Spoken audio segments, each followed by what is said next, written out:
السلام عليكم، مرحبا بكم في دوريا كويزين. اليوم مع حلويات العيد الثاني جبت لكم وصفه اسمها البقطايف.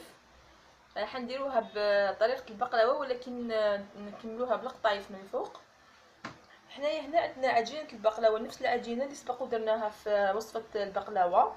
درنا فيها 3 كيلات فرينه بومبي، كيلة سمن، شويه ملح، اللي يحب يزيد حبه بيض يزيد حبه بيض. نجمعوها بالحليب، ولا ما عندوش الحليب يدير ملعقه ولا ملعقتين حليب بودره ويجمعها بالماء. هنا هذه هي العجينه. انا درت 3 كريات بما اني حندير 3 طبقات. دوك نبداو في تحضير الوصفه تاعنا.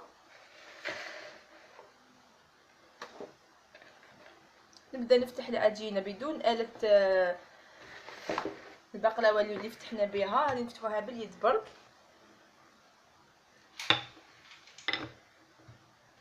نرش شويه فرينه.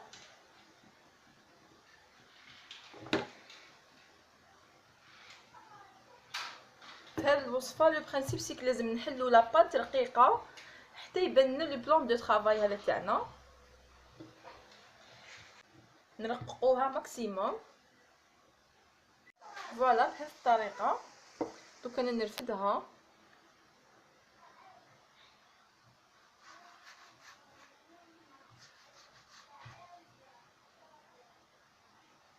ونجيب مول هكذا، ندهنو بشويه سمن اللي كنت ذوبته،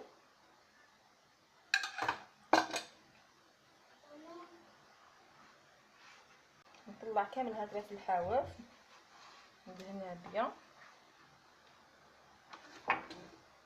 نحي هذا الزايد.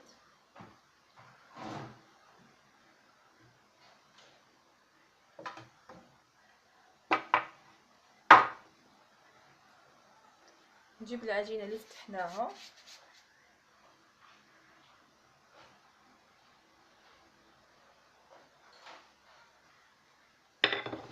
نديرها لداخل هكذا،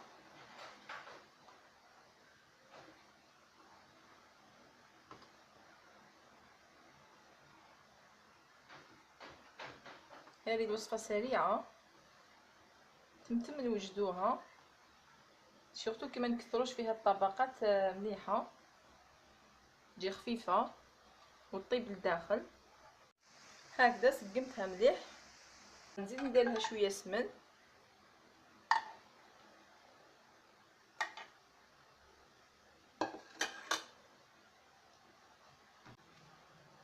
نديرو السمن كامل هكذا في الحواف،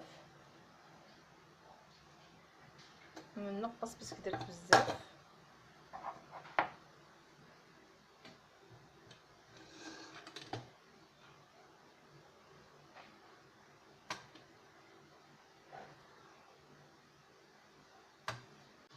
هكذا نكمل الطبقات، زوج طبقات هذو اللي بقاو، هاد زوج دو بول اللي بقاو، نكمل نفتحهم ونحطهم هكذا بهذه الطريقه.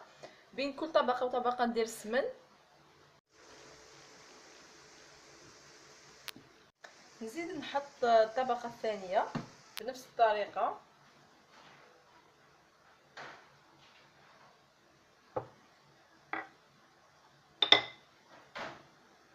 كما قلت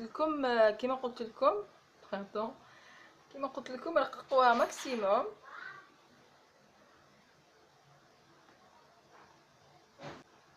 هاد الوصفه علاش سموها بقطايف؟ باسكو تجي من تحت بقلاوه ومن الفوق قطايف، سافو دير سي ميلونج اونطخ البقلاوه، اونطخ لا وسط تاع البقلاوه ولا وسط تاع القطايف.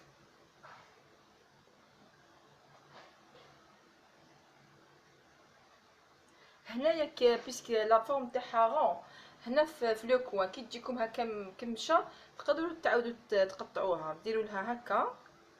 هذا الزايد هذا تجبدوه هكا لقدام وتقطعوه باش تجيكم سوا سوا. هنا تاني في لي كوان هادو، بيسك حنا ديجا الاطراف هذو رانا رايحين نحوهم. من هنا نعاود نذوب السمن هذا بيسك راه جمد، نزيد ندير لها السمن ونكمل الطبقه الثالثه. فوالا هذه هي الطبقه الثالثه، نزيد ندير لها السمن،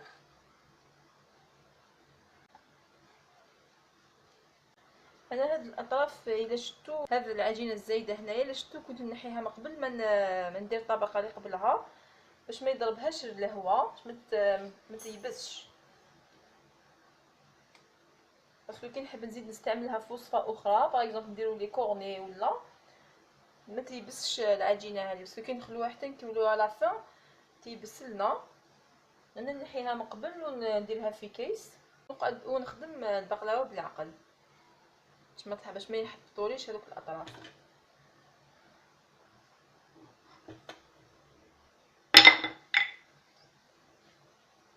فوالا درتها في كيس هكذا اللي بقات هذيك تاع الاطراف. دونك واش نديرو؟ نبداو نحضروا في الحشو. نديرو 3 كيلات كاوكاو،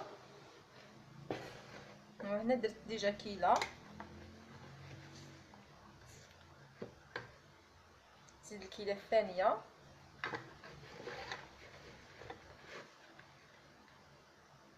نزيد الكيله الثالثه. انا كي نخدم الكاطو هكا بالكاوكاو دائما نكهو بالجوز كما قلت لكم، ندير مقدار 30,000 40,000 جوز يعطيولو ذوق هايل للكاوكاو هذاك وما يوليش ذوق تاعو كاوكاو، ما تبانش ما يبانش لو كاطو هذاك بلي خدمناه بالكاوكاو. دوك حنا واش نزيدولو كيله سكر، ناقصه كيله سكر ناقصه اسبوع. فوالا بيسك انا رايحين نزيدو نعسلوها. نزيد ندير قرفه، راس المغرف هكا قرفه، نصف ملعقه قلتو، نصف ملعقه قرفه. نزيد ندير قشور برتقال مقدار ملعقه كبيره. هاد الوصفه تاع قشور البرتقال المرحيه اللي درناها بديل الفانيلا صدقوا حضرناها في موجوده في القناه.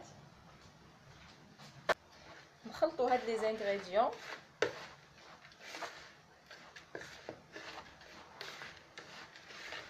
رائحه قشور البرتقال رائعه. نبدا نضيف المزهر،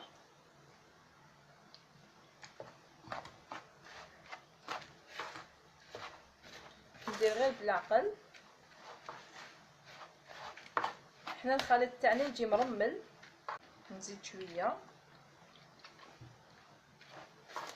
نتوما المزهر ديروا غير بالعقل باش ما يغلبكمش، باش ما يتعجنش الخليط.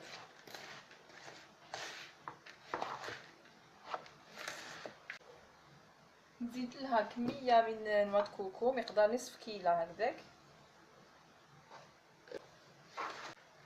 نغيروا شويه في الحشو اللي نخدموه، ماشي دائما كيف. وثاني حبيت نشكر المشتركات الجدد على التشجيع تاعهم، يعطيهم الصحه. دوك نفرغ الخليط تاعي هنايا.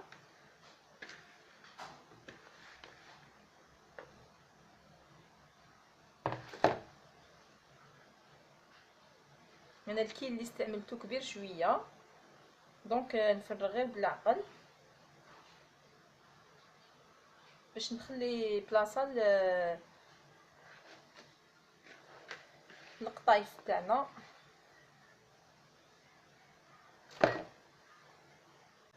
نمشيها هكا بالعقل باش يجوا كامل متساويين. هنا هاي واش بقى لي من لا فارس هذيك، ما بقاش بزاف، خاص درتها كامل. هنايا عندي 500 غرام قطايف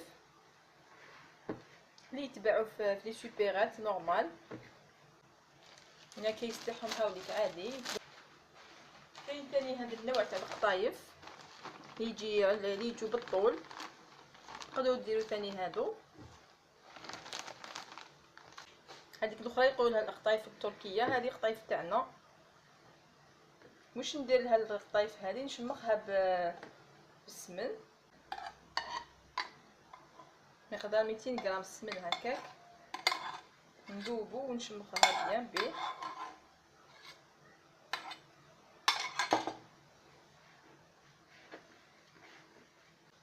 نفتحهم هكذا بيان وميم طون ملي ندخل فيها داك السمن. تقدروا ثاني ديروا طريقه اخرى، تحطوا القطايف هكذاك ناشفين فوق الحشو هذاك، وابخي تسقوهم بالسمن. من جو بريفير هكذا باش يلحقهم كامل. هكذا ميم الا قعدوا لكم القطايف هكا شامخين ما تخافوهمش، نورمال ديروا بهم خبزه ولا لي بول تاع القطايف. كيما انا باغ اكزومبل هنا بقى لي شويه حشو، دونك بقاو لي القطايف نحشي به القطايف هذو وندير دي بول. لازم ربة البيت تكون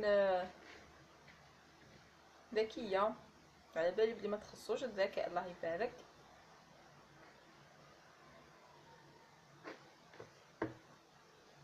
هكذا نفتحهم كامل بيان هكذا،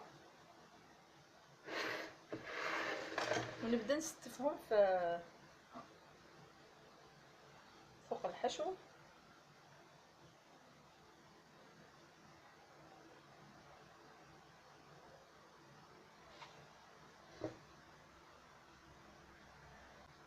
حنا كيفاش نديرو هاد اللي بقالي، هاد العلو اللي بقالي ما عمرتوش بالحشو نعمرو بالقطايف. فوالا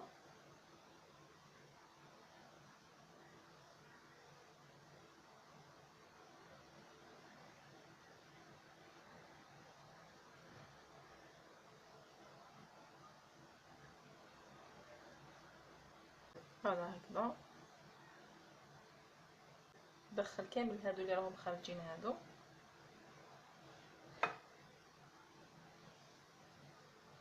باش ما يتحرقوش في الطياب.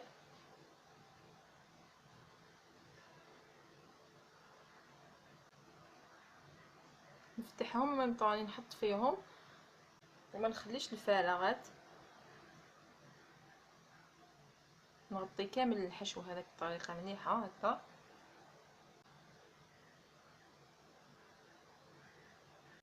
الوصفه هذه هايله، مليحه من في السهرات، مليحه في الاعراس، اللي حبت دير هديه لصديقتها ولا العائله تاعها في الاعراس تقدر تبدل اوليو دائما بقلاوه ديروا هكذا، ديروا ان بلاطو هكذا هايل. فوالا انا هاي الكميه اللي بقات لي من القطايف، كما قلت لكم ندير بها دي بول. فوالا دوك انا هاد البلاطو نحطو في الفرن على 180 درجه حتى يحمر في الاطراف، حتى يولوا الاطراف تاعو هنا كامل يطيبوا وخذا لون ذهبي، لون احمر في الاطراف هكذا. نعاود نشعلو من الفوق باش نحمرو ونعسلوه مع بعض ان شاء الله. فوالا لو غاتو تاعنا وطاب.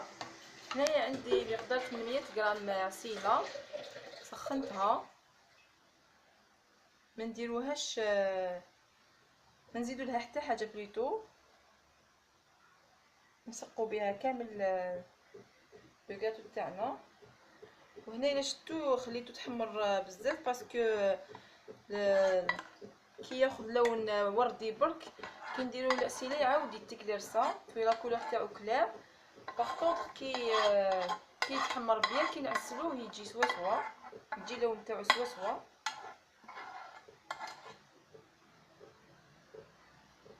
هكذا دوك انا نخليه يبرد تماما ويشرب كامل العسيله هذه اللي درناها. هنا تقدروا تروحوا حتى الكيلو تاع العسيله. هنا حبيت نزيد لكم اضافه بوغ الطيف هادو باش ما يجوش يابسين، تغطوهم بمنشفه ولا بكاش اناء اللي يجي فوق السنيوه هذه، خلوه حتى يبرد باش يطراو القطايف هادو ما يجوش ناشفين. هكذا انا نخليه يتشرب العسيله هذيك ونتلاقاو كي نقطعها ان شاء الله. فوالا راح نبداو نقطعوا الكاطو تاعنا، نحو الاطراف هادو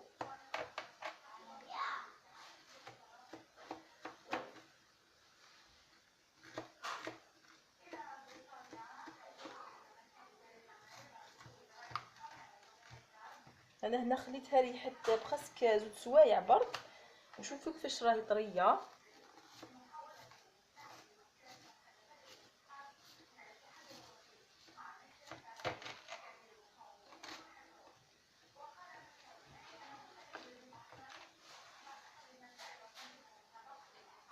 نقطعها مربعات هكذا.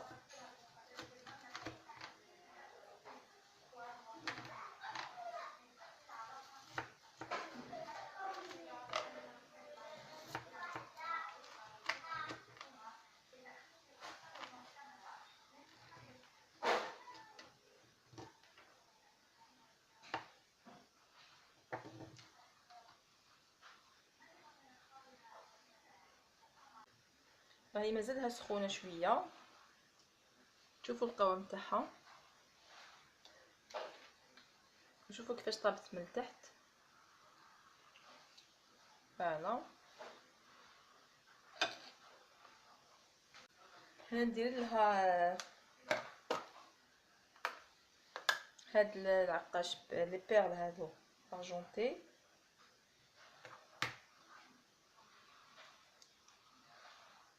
هكذا شوفوا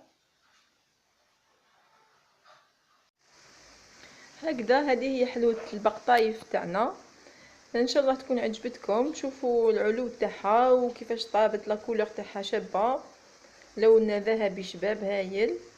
وبالنسبه للتزيين تقدروا ديروا لي بيرل كيما تقدروا ديروا البيستاش ولا لوز ايفيلي ولا الكاوكاو، كل واحد على حسب الذوق تاعو. ان شاء الله تجربوها الوصفه هذه، وسريعه التحضير، ما فيهاش بزاف لاباط وما فيهاش بزاف التعب. غابيدون توجدوها ميم في الايام العاديه ابار العيد. هكذا ان شاء الله نتلاقاو في ايام اخرى ان شاء الله، في وصفات اخرى ان شاء الله. وبقاو على خير، صحه عيدكم، الى اللقاء.